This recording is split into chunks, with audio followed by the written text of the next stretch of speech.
What happens when you combine genetically engineered CATGIRLS with a flesh monster made of flies? The result is an invincible army of toilet water mutants capable of leveling an entire city. Because on my Twitch, I streamed the new vanilla expanded genetics mod, completely broke my game, and crashed my stream almost half a dozen times. So for those of you unfamiliar with the mod, I'll explain as we go. But at the start, we began with the crash landed scenario and some decent colonists. Our map was pretty bad, but we'd make do either way. The first thing I did was seal the insects off in the mountains so my colonists didn't eat their jelly during a mental break, because as I showed on my second channel, they tend to do that a lot. There wasn't a lot of fertile soil around, but we wouldn't be needing a lot of food anyways because our storyteller was Winston Waves. The timer you see in the top right is from him, which counts down until the next raid. We had 10 days to prepare, after which Winston would send an increasingly large raid every single day. The thing is, we were going to be using an unintended feature of the genetic Rim mod to take on infinite raiders, and I'm not exaggerating. But first we needed to actually research genetics so we could get there.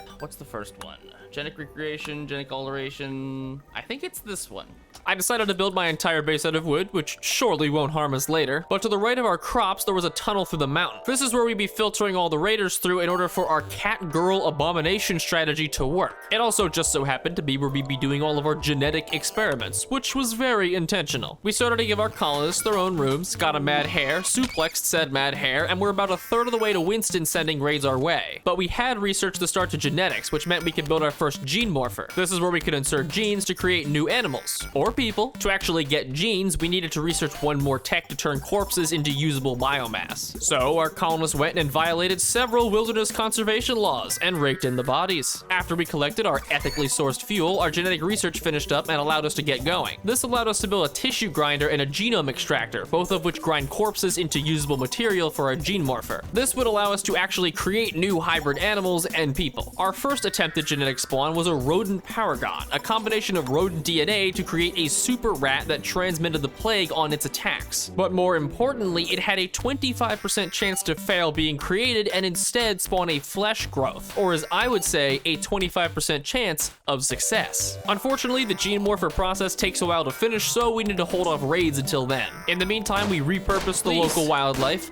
Thank you. Hired an unpaid intern and met some traders with pets somehow more horrifying than ours. Our base was set up pretty nicely in a homey sleeping in a flammable box kind of way. As we hunted more animals, we also acquired more different genes. In the mods, you can mix these to create various animal combinations. For example, mixing a thrumbo and rat gives you a thrumbo rat. There's an insane amount of combinations and multiple tiers of genes. Right now, we only had basic genes, but that's all we'd ever need to get the most powerful creature in the game. To increase gene production, we built a second gene morpher, but got interrupted by our very first raid from Winston Waves. The raiders proceeded to walk into the map, meander over to a cave, and die. The future of AI. Winston Waves also gives us a reward after each raid, so we chose to get another pawn. Going back to our second genome-maker, I went to create a second rodent mutant. The reason we were making these is because you get a unique type of animal from using two of the same genes called a paragon. Paragons are the only animals who can accidentally turn into flesh growths, which is exactly what we were looking for. Our first gene morpher finished up and made us a growth cell. Growth cells are like mutant eggs. We need to put them in an incubator for them to grow. A second raid showed up, but we beat them with the power of overwhelming mediocrity. Our reward was once again another colonist, this time a beautiful pessimist. Constant raids were actually a bonus because they gave us a steady supply of corpses. We could refine human DNA into genes, and these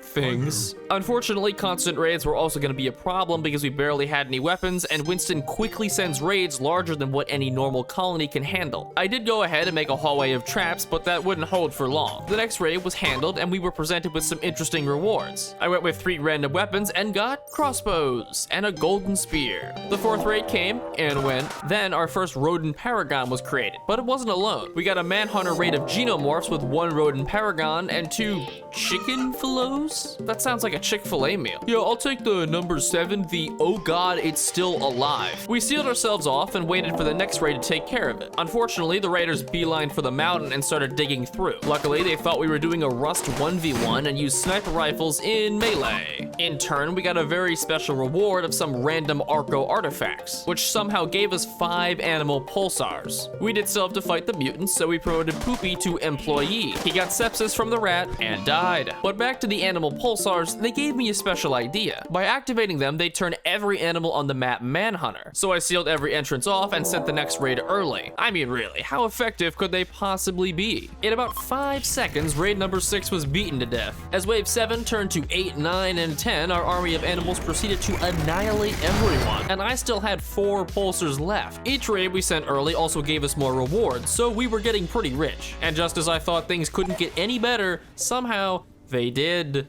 This whole time, we've been putting various mutants into growth vats. This allowed them to grow, but had a chance to fail and spawn a flesh growth. Flesh growths are spores. They multiply extremely quickly in the dark and spawn flesh flies. Flesh flies are insane. They have 100 armor, dodge most attacks, and kill everything. They can only be stopped by the arcane powers of a wall.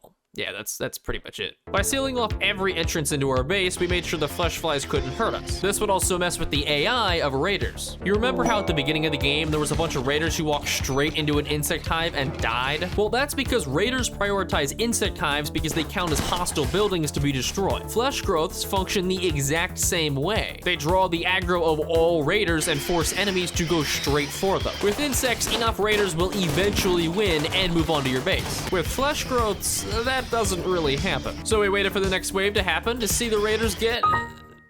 What? That was crash number 1. I rebooted my game and streamed, then jumped back into the colony. Everything was totally normal again. And it would definitely stay that way, right? Either way, I sent the next raid early, and just like clockwork, they immediately aggroed into the flesh flies. All 75 of them. So who would win? One futuristic, laser-wielding cyber soldier, or some buggy boys? It didn't take long for the raiders to get absolutely buzzsawed. Wave 12 came in too, and the recording crashed. Okay, well, what's causing this? It can't be the number of entities because I've had thousands of raiders on my screen before and it still hasn't crashed. But these flesh flies, these things weren't just eating raiders, they were eating my bitrate. I wasn't fighting for my colony anymore, I was fighting for my graphics card. Every time I tried to get a look at the flesh flies, my stream would just insta-crash. The workaround was to play as zoomed in as possible because zooming out was a death sentence. We needed to get rid of the flesh growths without actually looking at them or my game would just die. Luckily, they just so happened to have one major weakness: